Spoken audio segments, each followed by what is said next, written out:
mu'tabar, misalnya yang memang disebut sebagai punya otoritas dalam teori dalam amal. Jadi maksudnya teori di sini teori baik dalam world view atau dalam amal juga. Jadi kekurangan ini sangat dirasakan. Ya mungkin itu yang yata'allaqu bi'ilmi suluk. Ini yang disampaikan tadi musannaf. Wa bayanu ma yalzamu kullin naw'in minha yata'allaqu bi'ilmi suluk. Jadi memang kitab Fusus al-Hikam ini tidak berhubungan dengan ilmu suluk. Jadi lebih ke tasawuf nadhari. Jadi lebih ke world view. Tapi kalau untuk ilmu suluk ada karya-karya yang membahas itu secara detail. Dan di sini memang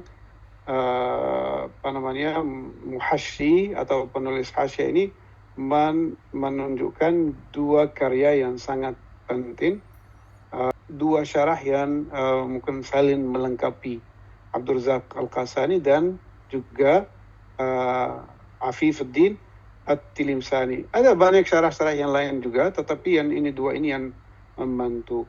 Terus Ihya Ulumuddin penting dalam persiapan akhlak. Jadi menyiapkan salik dalam aspek akhlak.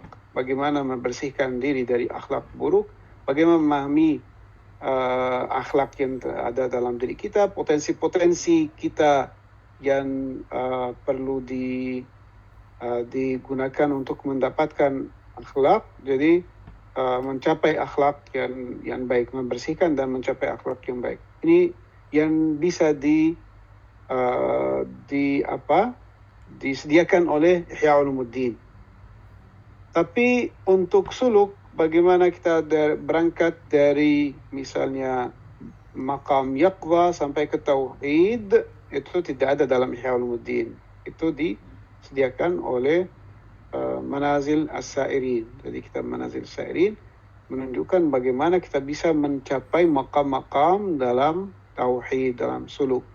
Jadi memang dua buku ini saling melengkapi. Jadi Ihya Ulumuddin untuk masalah akhlak. Tapi ketika ikut suluk itu jadi malah saya dulu di gitu. Nah mengakibatkan mungkin ya sholat itu nggak penting ini karena jadi ilmu-ilmu ini baik syariat maupun tarikat maupun ma'rifat itu semuanya satu paket sebenarnya. Satu paket dan harus tarikat sampai ma'rifat. Namun kita harus menjalaninya dengan pelan-pelan, dengan dengan tadarruj. Jadi sesuai dengan keadaan kita. Kalau keadaan tarikat tidak seperti itu. Ya biasanya orang terjebak di situ. Dia bilang bahwa tarikat ini bukan untuk saya. Tarikat ini untuk orang yang advance, dan itu kesalahan. Memang orang dari awal, misalnya kalau kita mendidik anak-anak kita untuk memahami worldview ini yang lengkap, mereka dari awal sudah bisa sampai dalam waktu yang dekat, yang singkat. Tidak harus menunggu seperti kita baru mulai perjalanan. Jadi ya mungkin seperti itu. Ya.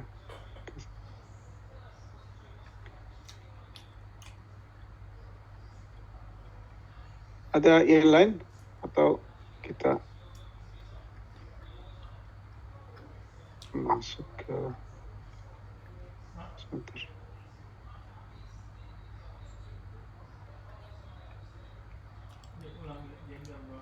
Lanjut kita, Prof, sepertinya ada lagi yang lanjut. Iya, sampai mana kita kemarin?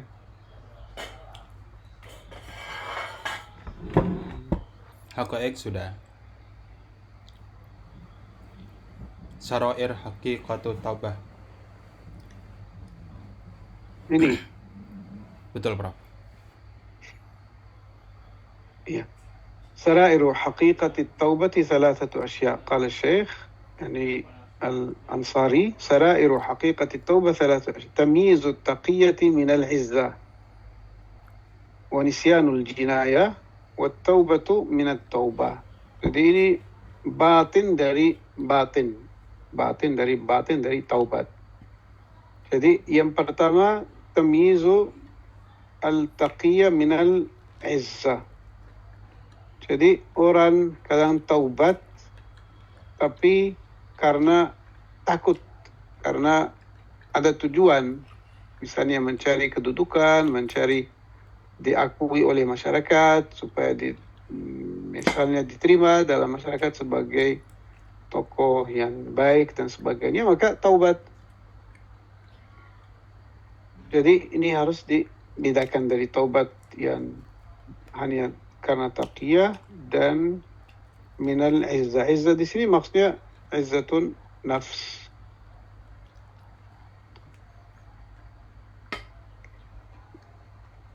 Lalu mana ya? Ya. Wanisyanul jinayah. Jadi dalam tahap tertentu salik harus melupa dosanya.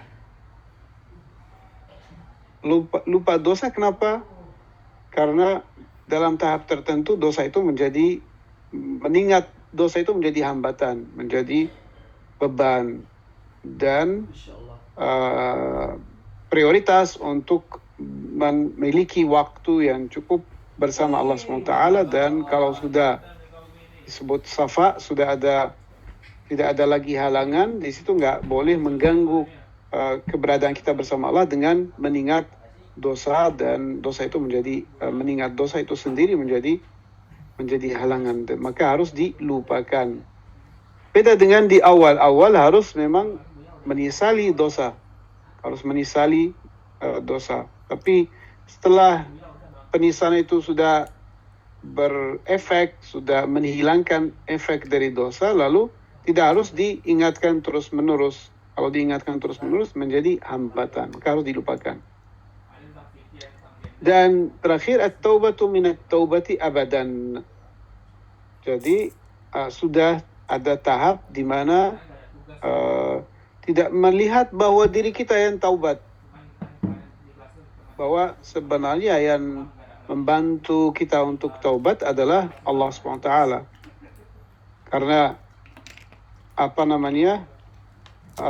dalam ayat taballahu alaihim, apa ayatnya? Atabu, atau bagaimana ayatnya yang hafid?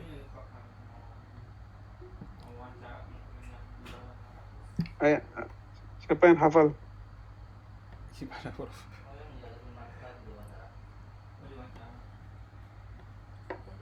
Taballahu alaihim.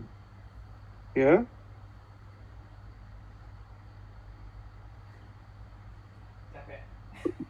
Fa'in tabu aslahu itu, Prof? Bukan. Ya.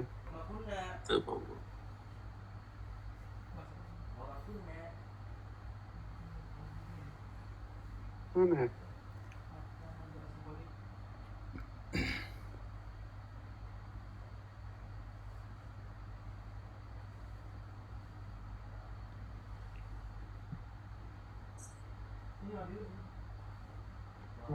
Ayatnya.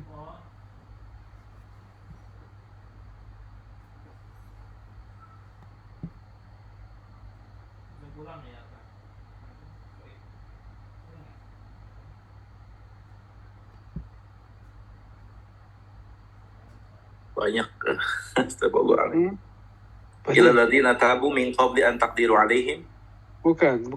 Ini ada taubat dari Allah, lalu dia taubat.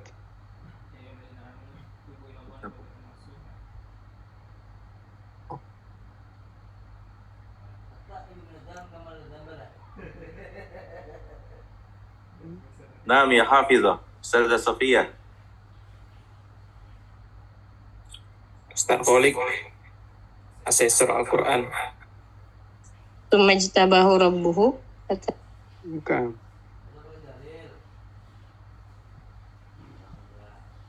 Wah, ini Tsumma taba alaihim liyatubu innallaha ansar. betul. Tsumma taballahu At-Taubah. alaihim liyatubu. Betul. Allah. Tsumma taba alaihim liyatubu. Taubat 118. Ya. Ya, Masya Allah, terima kasih. ya. Thumma taballahu alaihim liyatubu. Jadi ada dulu taubat Allah dulu, baru mereka taubat. Jadi kalau bukan Allah yang kembali kepada hamba, dia nggak mungkin taubat. Jadi ini menunjukkan bahwa hamba tidak bisa langsung dia yang taubat. Atau kalau nggak ada taufik untuk taubat, nggak mungkin taubat. Ya, jadi ini menunjukkan bahwa kita nggak bisa taubat. Itu makna taubatu minat taubati abadan. Lianna at-ta'iba dakhilun fil jami' min qawli ta'ala wa tubu ila Allah jami'an ayyuhal mu'minun. Fa'amara at-ta'iba bit-taubati. السرائر هي البواطن. حقيقة التوبة لها بواطن غير ظواهرها المذكور قبل، فإن بواطنها تمييز التقية من العزة، والتمييز هو التفريق بين أشياء dan seterusnya. وأما التقية فهي التقوى، وأما العزة فهي الجاه. والمراد بالتمييز هنا هو أن يفرق التائب بين التقية الخالصة من الرياء وبين صورة التقية التي يقصد بها العزة والجاه بين الناس. Jadi ada orang taubat karena Allah, ada orang taubat supaya mendapatkan kedudukan, supaya diterima di tengah. Jadi barak orang yang hati-hati tidak melakukan dosa, mungkin itu bukan karena Allah, tetapi karena takut tuduhan, takut masyarakat dan sebagainya. Liannahum yaf'aluna at-taqiyya wa nufusuhum tatlubu biha al-jah. Mereka hati-hati untuk mendapatkan kedudukan. Wa hum yadhunnuna annahum akhlasu al-amal. Dan ini memang sangat halus. Jadi tidak mudah untuk membedakan antara mana taubat yang murni kepada Allah, mana taubat karena tujuan yang lain, Jadi ini penting sekali. Faman lam yumayyiz baina at-taqiyyati wal 'izza lam yahsul lahu batinu haqiqati at-taubah. Wa amma nisyanul jinayah fahuwa al-ishtighalu 'an dhikri adh-dhanbi bi safa'il waqt. Jika sudah tidak ada lagi efek dari dosa, harus lupa dosa itu supaya tidak mengganggu an dzikri Allah subhanahu wa ta'ala. Jika safa'ul waqt, jika sudah kita dapat kesempatan untuk jadi lancar ibadah kita, lancar zikir kita, lancar perjalanan kita, maka di situ nggak boleh mengganggu diri kita dengan mengingat dosa. Waqad qala al-masyayikh radhiyallahu anhum dzikrul jafa'i fi waqti as-safa'i jafa'u. Jadi mengingat masa di mana kita jauh dari Allah SWT, dan itu misalnya mengingat masa lalu dalam waktu di mana kita ada kesempatan untuk lebih dekat dengan Allah, maka itu juga termasuk jafa, termasuk bikin jarak antara kita dan Allah SWT. Faman lam yashghalhu safwu waqti ma'allah. Ya, silakan. Maaf loh ya. Ya, Bagian mungkin psikolog ya dalam terapi itu malah kadang-kadang menyuruh kita untuk mengingat kesalahan, Bro. Mengingat kesalahan dengan tujuan mungkin melepaskannya, begitu, Bro. Apakah itu mengganggu pertaubatan? Padahal sebenarnya sudah dilupakan, sudah ditaubati gitu. Jadi ya di terapi itu justru malah untuk kan gitu. Apakah itu bagus, Bro, atau bagaimana? Makasih, Bro. Iya, sama-sama. Sebagaimana disampaikan tadi bahwa penyesalan itu dibutuhkan untuk menghilangkan efek dari dosa. Dan itu di awal waktu kita mau taubat, memang salah satunya adalah An-nadamu ala ad-dzam. Dan juga kita ada azm untuk tidak mengulangi lagi, dan nadam itu fungsinya membakar dosa dan menghilangkan beban dari dosa. Dan tandanya bahwa dosa itu udah nggak ada bebannya, nggak ada efeknya jika kita lancar dalam beribadah, lancar dalam mendekatkan diri kepada Allah, lancar berzikir dan seterusnya. Jadi kita nggak ada hambatan dari dosa itu, karena kita tahu bahwa dosa itu adalah beban. Jadi ada dosa tertentu yang bikin kita terhalang dari melakukan mengerjakan amal-amal tertentu. Kalau sudah tidak ada lagi beban itu dan kita sudah bisa menjalin hubungan dengan Allah SWT dan lancar dalam ibadah, di situ nggak boleh membawa dosa itu, mengingat dosa itu lagi, karena itu menjadi hambatan, menjadi hijab, menjadi mengganggu safa. Jadi jika ada safa dengan Allah SWT, itu harus dilupakan. فَمَنْ لَمْ يَشْغَلْهُ صَفُّ وَقْتِهِ مَعَ اللَّهِ تَعَالَى عَنْ ذِكْرِ الذُّنُوبِ لَمْ يَحْصُلْ لَهُ بَاطِنُ حَقِيقَةِ التَّوْبَةِ. Jadi kalau sudah tidak ada lagi halangan, tidak ada lagi gangguan waktu kita bersama Allah SWT, maka harus tidak mengingat taubat itu. Izin bro. Ya, silakan. Bagaimana ketika dikatakan ketika kita sudah bertaubat, kita tidak boleh lagi mengingat dosa itu, tidak boleh lagi mengganggu kita. Sedangkan konsep dosa sendiri, waktu itu antum pernah bilang diambil dari kata ganap, yang itunya ekor. Dia akan terus mengekor. Dan efek daripada koreng lukanya itu tidak pernah benar-benar hilang dan sembuh. Iya, jadi kalau dalam itu, jadi menariknya dalam diri manusia terjadi transformasi, terjadi perubahan dalam dirinya. Jadi yang tadi bekas, yang tadi ekor yang mengikuti, itu kalau dilakukan dengan nasuha. Kenapa disebut nasuha? Karena membersihkan jiwa dari bekas-bekas itu. Tapi memang perlu semacam yang syarat yang kita pernah bahas tadi, penyesalan yang luar biasa sampai ma'rifah. Jadi kalau kita tahu bahwa taubat itu adalah masalah yang besar, yang menghambat, yang menjadi beban, kita nggak mau diganggu oleh dosa tersebut. Dan itu menimbulkan semacam api dalam diri kita. Dan api itu membakar benar-benar membakar efek dari dosa itu. Sampai bisa hilang. Dan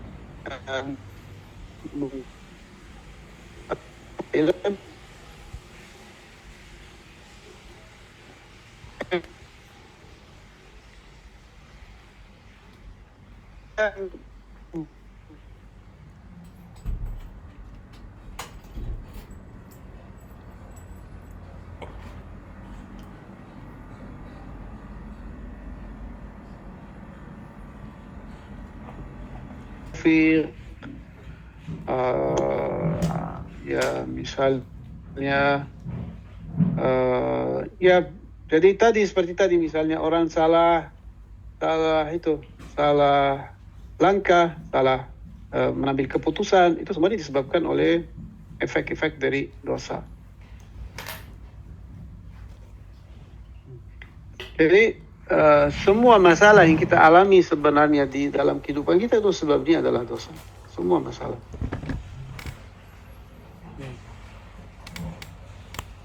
Wa amma at-taubatu min at-taubati fa hiya aidan li safa'il waqt.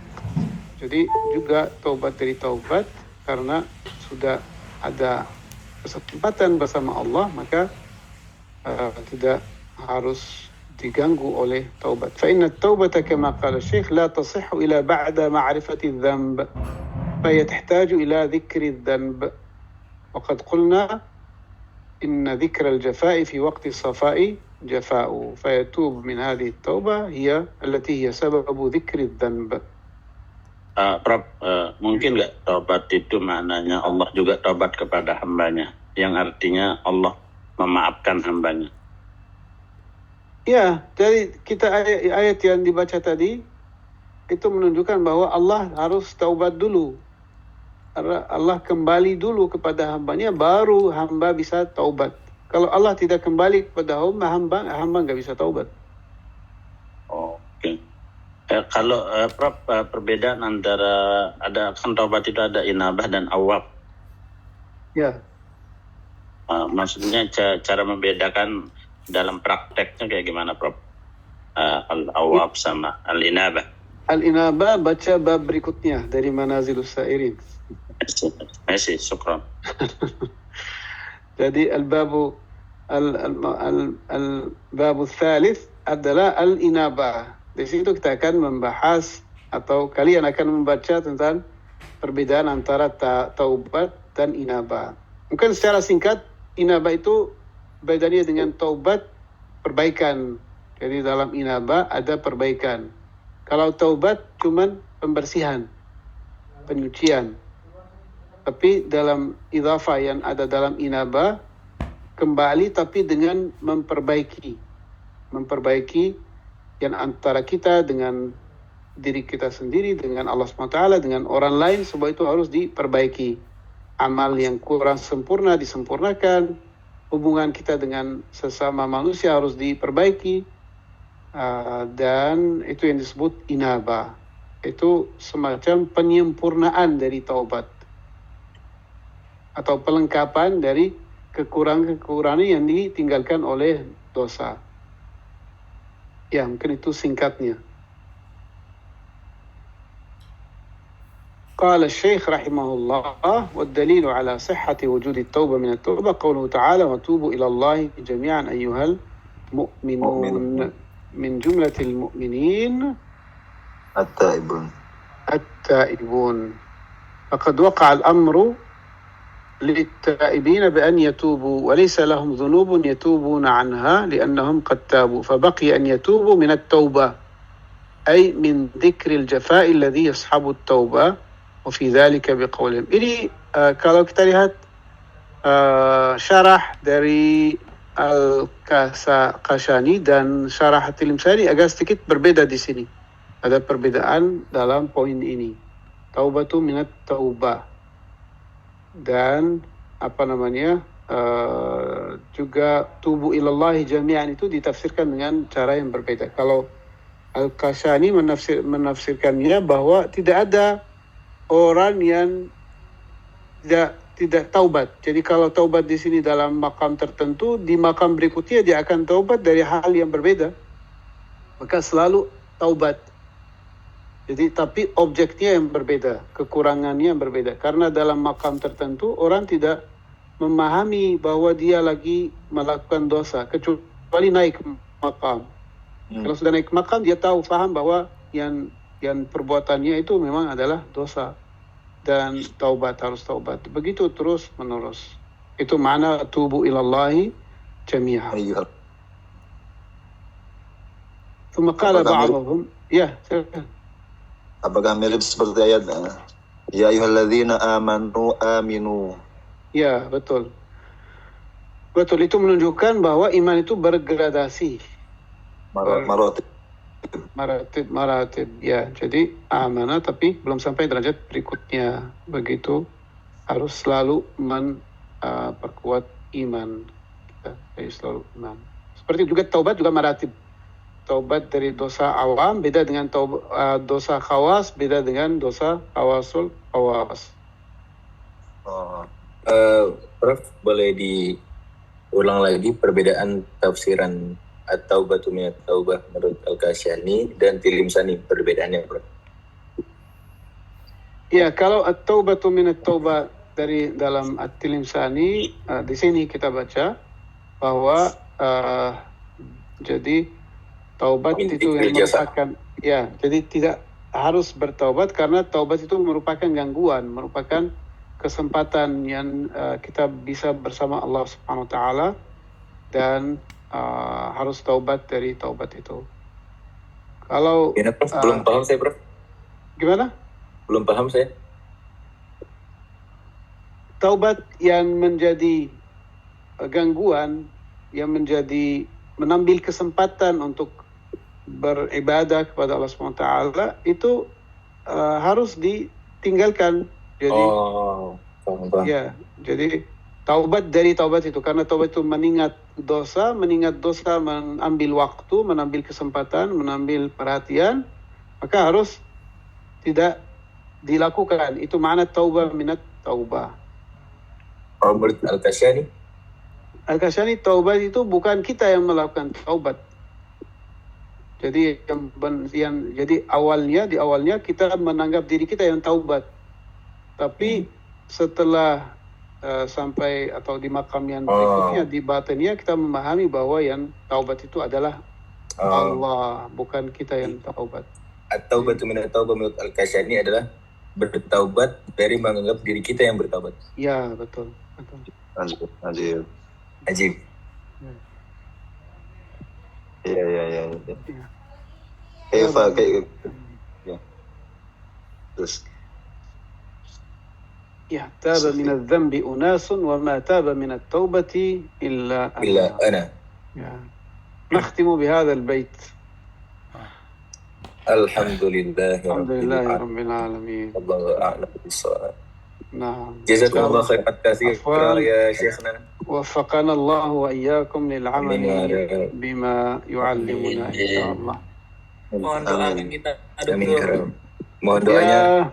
Mohon doanya juga. Jadi memang ini ilmu yang sangat berharga dan mudah-mudahan bisa disebarkan, dijadikan sebagai sedikit. Maka perlu membekali diri kita dengan ilmu ini yang sangat bermanfaat, lalu membantu yang membutuhkan. Sangat tadi di mana-mana. ya. Assalamualaikum.